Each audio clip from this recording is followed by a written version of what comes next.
Brought to you by Penguin.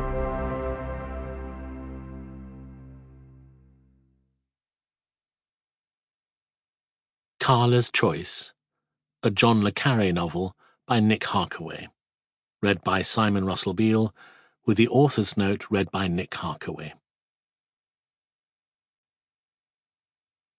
This book is dedicated to David John Moore Cornwell, father, husband, brother, son, ping-pong player, cartoonist, wine drinker, dog walker, Germanist, Francophile, lost boy, late-life Irishman, terrible cook, and to John le Carré, novelist. In the spy trade, we abandon first what we love the most. From Smiley's People by John le Carré. I can fake a Picasso as well as anyone. Attributed to Pablo Picasso. Author's note. Writing Smiley. It's a very impressive menu. My father's first wife Anne once told a startled maitre d', but the question is, can you cook? We're about to find out. In some ways, I already know. My family is happy with this book. If I'd written something that secured every accolade going and they hated it, that would be a very special kind of hell. And I also know there will be foregone conclusions in every direction. There will be people who love the book whatever it is, because their attachment to George Smiley and the Circus is so deep that any slight touch of his hand is enough to bring them joy. There will be others who, for the exact same reason, cannot conceive of reading it, and whose hackles rise at the mention of my absurd hubris. To those people who will inevitably be given the book by well-meaning family members and who will have to pretend to be grateful through an instinctive snarl, I can only apologize.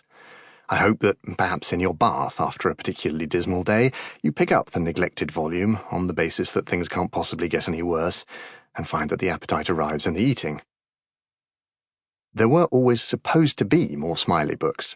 I know because I was there.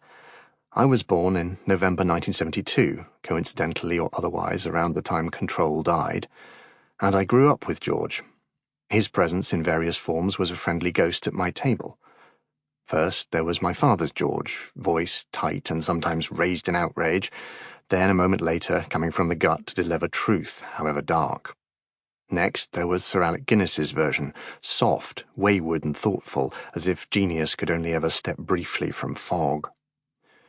Michael Jaston read Smiley in an abridged audiobook, and I listened to the cassettes every night to fall asleep. Then later, my father read his own book in the same format, his cadences now mingled with Guinness's, which was, he said, why he couldn't write as many books into the sequence as he'd originally intended. The external Smiley had supplanted the one in his head. Much later again, there was Denham Elliott, then Simon Russell Beale and Gary Oldman, and others in different settings, and all of them echoed in my ears as I sat down to see whether I could fit some sort of story into that 10-year gap between The Spy Who Came In From the Cold and Tinker Tailor Soldier Spy. It was as if Smiley was there, waiting patiently, and I was slightly late. If you're quite prepared, Nicholas, we may begin.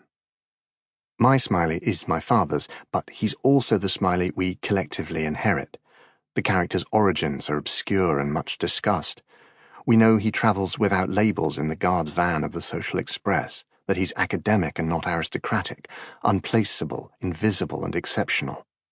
There's a school of thought that has Peter Gwilym as my father and Smiley as Sir Maurice Oldfield, mixed with the Reverend Vivian Green. But any author will tell you that the centre of a novel is always the person into whom they project themselves, however reshaped and reimagined.